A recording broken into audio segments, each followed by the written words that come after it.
Assalamualaikum warahmatullahi wabarakatuh. Perkenalkan, saya Fika Fahriyati dari Fakultas Ilmu Komunikasi, jurusan Public Relations, Universitas Islam Bandung. Pada kesempatan kali ini, saya akan mempresentasikan hasil penelitian saya yang berjudul Strategi Komunikasi Internasional Thailand dalam Mengembangkan Program Halal, dan subjudulnya yaitu Studi Kasus Mengenai Program Halal Pemerintah Thailand sebagai Soft Power Diplomasi, dengan dosen pembimbing Ibu Dr. Nur Rahmawati, DRA MSI.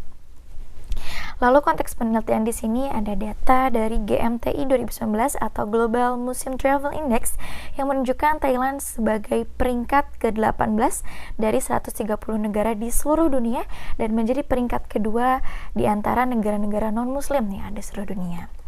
Lalu ada juga data dari SEC Data Indikator Visitor Thailand yang menjelaskan jika sekitar 3,6 hingga 3,9 juta wisatawan muslim yang berkunjung ke Thailand, dan ini menjadi progres yang baik sehingga Kementerian Pariwisata dan Olahraga Thailand meluncurkan sebuah proyek pengembangan pariwisata dan layanan halal, yaitu dibentuk dalam suatu program halal, yaitu memang menitik beratkan 3 indikator. Yang pertama ada sumber daya alam, yang kedua ada cita rasa atau kuliner, dan yang ketiga ada pariwisata.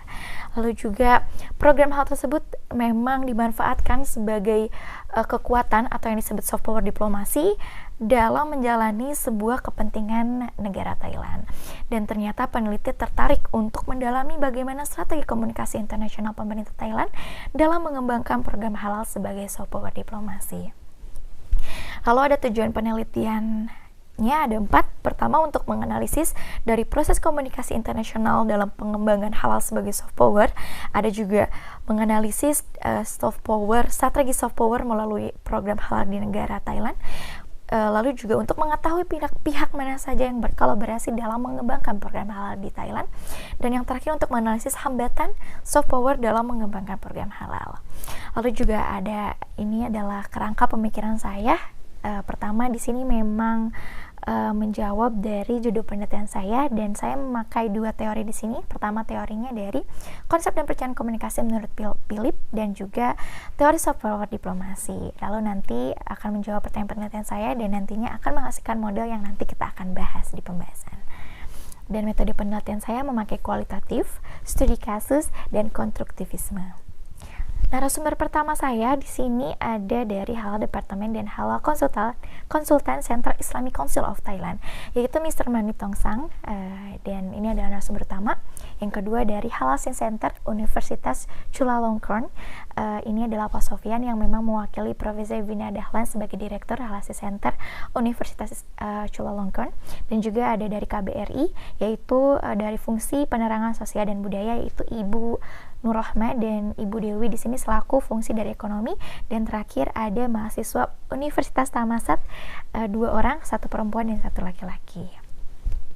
Dan ini dalam mode pembahasan pertama saya, yaitu proses komunikasi internasional dalam pengembangan halal sebagai soft power diplomasi. Di sini kita bisa lihat, di sini akan saya jelaskan jika saya terbagi menjadi 2 komponen. Pertama, komponen pertama di sini ada komunikator, di mana memang pemerintah Thailand bersama lembaga-lembaga Islam seperti SAICO tadi, Center Islamic Council of Thailand, Halal Science Center, lalu juga ada komunitas pedagang Islam di Thailand, lalu juga ada riset analisis tentang halal di Thailand dan di seluruh dunia. Lalu juga ada perencanaan komunikasi yang saya bagi 2 sebagai strategi dan operasional. Lalu juga ada pembuatan kebijakan, tentunya kebijakan halal, dan penataan sistem sumber daya manusia yang dilakukan oleh pemerintah Thailand. Lalu juga komponen 2-nya nanti akan ada publik informasi, dan ada monitoring hasil dan evaluasi dari pemerintah Thailand itu sendiri. Lalu di sini ada kegiatan komunikasi dan ada bentuk komunikasi. Kegiatannya berupa sosialisasi program halal, walking discussions yang memang biasanya ini dilakukan oleh negara luar, termasuk IMTGT, Indonesia, Malaysia, Thailand, Grow to Angel, dan juga ada kajian halal internasional, bazar industri dan jasa halal, iklan juga, dan pengayaan industri halal. Lalu juga ada bentuk komunikasi berupa logo halal dan slogan Dan di sini yang keduanya saya akan menjelaskan tentang model alasan pemerintah Thailand mengambil strategi soft power diplomasi melalui program halal. Saya bagi menjadi 5 dulu. Pertama ada kebutuhan ekonomis, kebutuhan politik, pengembangan sosial budaya, lalu juga ada pengembangan teknologi, dan juga terakhir ada peningkatan hubungan internasional. Itu akan menjadi power country atau power negara Thailand sendiri yang nantinya akan menghasilkan, pertama ada branding city, ada juga awarding dari internasional karena ini mempengaruhi sekali untuk pemerintah Thailand. Lalu juga ada kuantitas wisatawan yang semakin bertambah, minimal jumlahnya tetap sama, dan itu menjadi sebuah kepentingan negara.